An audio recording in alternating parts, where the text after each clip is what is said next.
जो लोग मेरे इस चैनल पर नए हैं या फिर मेरा ये वीडियो किसी और सोशल मीडिया प्लेटफॉर्म पर देख रहे हैं, वो मेरा YouTube channel political Tamasha with doctor Arshi को सब्सक्राइब करके वहां पे लगी बेल आइकॉन को जरूर दबा दे, ताकि आपको हमारे आने वाले हर वीडियो की अपडेट्स टाइम पर मिलती रहे।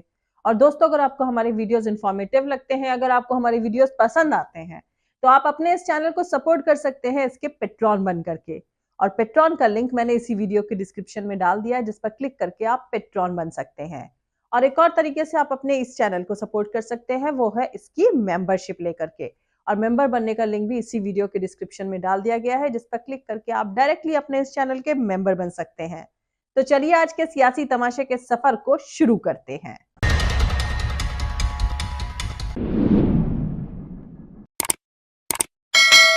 मैं समझता हूं इससे ज्यादा दुर्भाग्यपूर्ण और दुर्भावनापूर्ण कार्रवाई ठीक गांधी जयंती के पश्चात कोई नहीं हो सकती थी। क्यों कह रहे हैं आप? दिल्ली पुलिस गृह मंत्री के अंदर है, उनकी मर्जी के बगैर पत्ता हिलता है। जो लोग आपसे सवाल पूछें, जो आपकी भजन मंडली में शामिल होने से इनकार करते हैं, आप उनके साथ, ये आपका स्टैंडर्ड ऑपरेटिंग प्रोसीजर हो गया।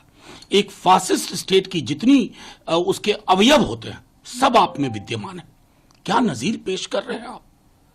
अगर मैं आपातकाल के उस छोटे से दौर को छोड़ दूं, आज तक आजाद हिंदुस्तान में किसी भी सरकार ने अपनी आलोचना करने वालों के प्रति इस प्रकार की दुर्भावनापूर्ण वेंडेटा की कार्रवाई नहीं की है। और हम जान रहे हैं एक और बात, कि कल जातिगत सर्वेक्षण की रिपोर्ट आई है बिहार से, आपकी चूल्हे हिली हुई है, जमीन खिसक रही है। आज आपने ये कार्रवाई की, थोड़ी देर हेडलाइन मैनेजमेंट भी हो, ये भारी पड़ेगा। डराने की पद्धति है आपकी, क्योंकि आप डरे हुए हैं, और डरा हुआ तानाशाह डर ही पैदा करता है लोगों के बीच में, उसके पास कुछ और नहीं है। ये कांग्रेस ने लोकतंत्र को लूट तंत्र बनाया है और प्रजातंत्र को परिवार तंत्र बना दिया है। भाजपा सरकार बनते ही पीसीएस की जांच होगी। गुनहगार भी कितना ही ताकतवर हो, मोदी उसको जेल में डाल करके ही रहेगा। भारत में अंग्रेजों से पहले का वक्त गुलामी का वक्त नहीं था। मुगल हुकूमत में हमें एक तरह की डेमोक्रेसी हासिल थी। अकबर के वक्त में प्रताप का पैदा होना मुमकिन था, और औरंगजेब के वक्त में शिवाजी फल फूल सकते थे।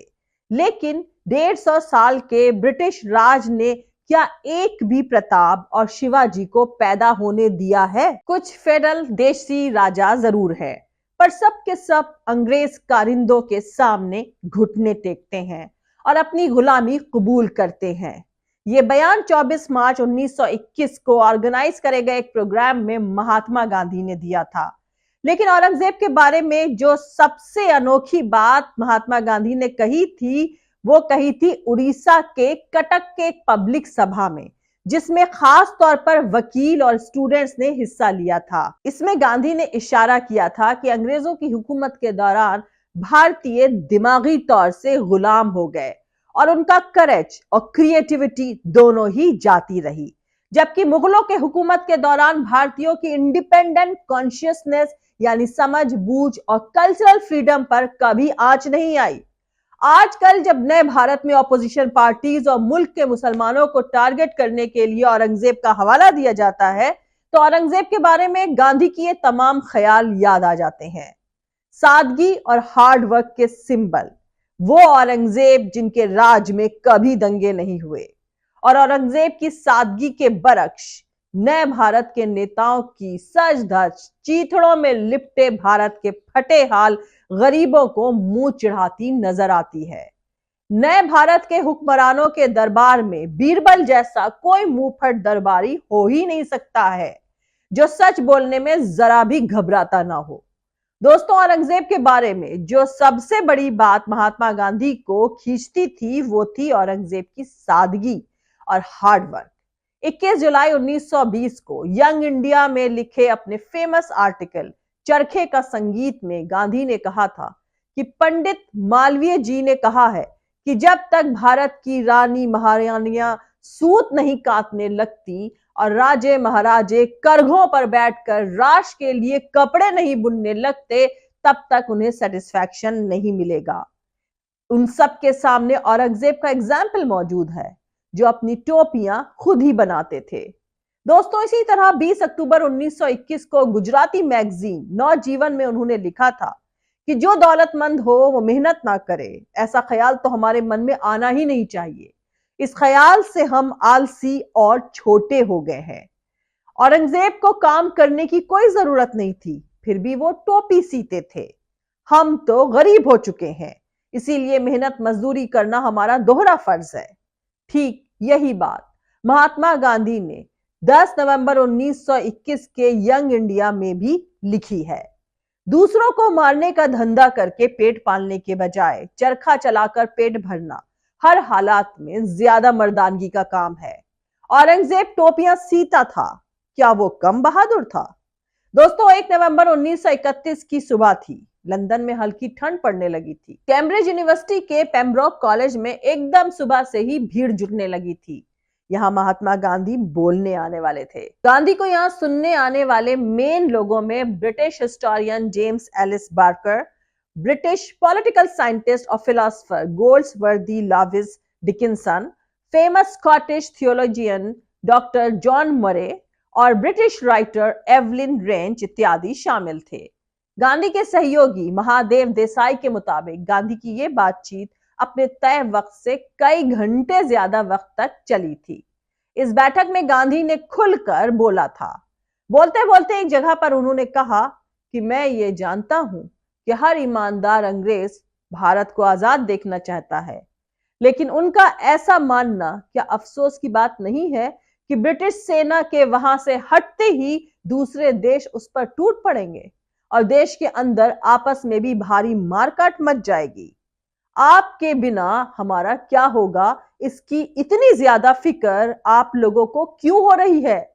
आप अंग्रेजों के आने से पहले के इतिहास को देखें, उसमें आपको हिंदू मुसलमान दंगों के आज से ज्यादा एग्जाम्पल्स नहीं मिलेंगे। औरंगजेब की हुकूमत के दौरान हमें दंगों का कोई हवाला नहीं मिलता है। दोस्तों, उसी दिन दोपहर को कैम्ब्रिज में ही इंडियन मजलिस की एक सभा में गांधी ने और एकदम साफ तरीके से कहा था कि जब भारत में ब्रिटिश राज नहीं था, जब वहां कोई अंग्रेज दिखाई नहीं देता था, तब क्या हिंदू मुसलमान और सिख आपस में बराबर लड़ ही रहे थे?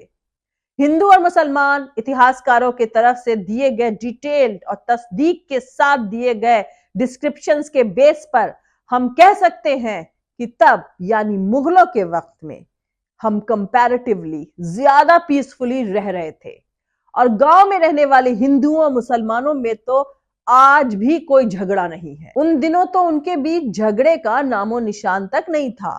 मौलाना मोहम्मद अली, जो खुद एक हद तक इतिहासकार थे, मुझसे अक्सर कहा करते थे कि अगर अल्लाह ने मुझे इतनी जिंदगी बख्शी तो मेरा इरादा भारत में मुसलमानी हुकूमत का इतिहास लिखने का है।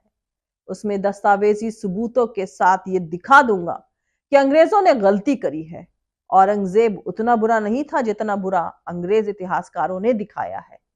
मुगल हुकूमत उतनी खराब नहीं थी जितनी खराब अंग्रेज इतिहासकारों ने बताई है। ऐसा ही हिंदू इतिहासकारों ने भी लिखा है। यह झगड़ा पुराना नहीं है। ये झगड़ा तो तब शुरू हुआ जब हम गुलामी की शर्मनाक हालात में पड़े। दोस्तों, गांधी ने अपनी पहली किताब हिंद स्वराज में इस पर डिटेल में लिखा है कि भारत का इतिहास लिखने में तब के विदेशी इतिहासकारों ने बुरी नीयत और सियासत से काम लिया था। मुगल बादशाहों से लेकर टीपू सुल्तान तक के इतिहास को तोड़ मरोड़ कर हिंदू विरोधी दिखाने की कोशिशों का गांधी कई बार पर्दाफाश कर चुके थे। खैर, आज के नए भारत में मुगलों को मेजॉरिटी कम्युनिटी की एक खास आइडियोलॉजी वाले ग्रुप के लोग इन्वेडर, लुटेरा, सूदखोर, हिंदू दुश्मन और दमनकारी भी मानते हैं। ये मुद्दा यहीं तक लिमिटेड नहीं है, बल्कि भारत की सत्तारूढ़ पार्टी मुगल सल्तनत से जुड़ी हर चीज के खिलाफ नजर आती है।